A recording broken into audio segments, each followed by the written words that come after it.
Ni ivy'ukuri umunsi mukuru ugeze mu gihe radiyo Isanganiro n'ayandi maradiyo yasambuwe n'abagizi ba nabi ndetse ayandi agaturirwa.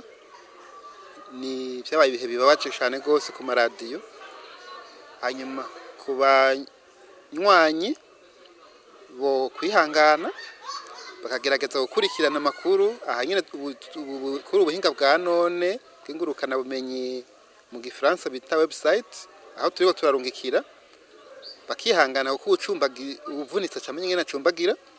Ivyizigiro nibaza yuko ejo canke hirya y'ejo bazokugurura.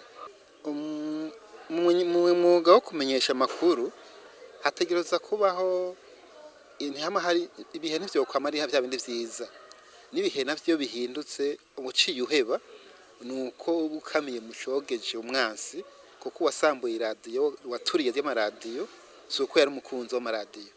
Rero uciye uhagarika nuko uba umukamiye mucogeje, ariko ubandanije ukora nuko aba ariyo ntsinzi n'umwansi nawe acamaramara, kuko iyo nkuru abanyagihugu bazoshishikara bumva amakuru, kandi abanyagihugu bazoshishikara bumva amakuru atohojwe atari yayandi usanga bashikiriza uko atari amakuru atohojwe neza.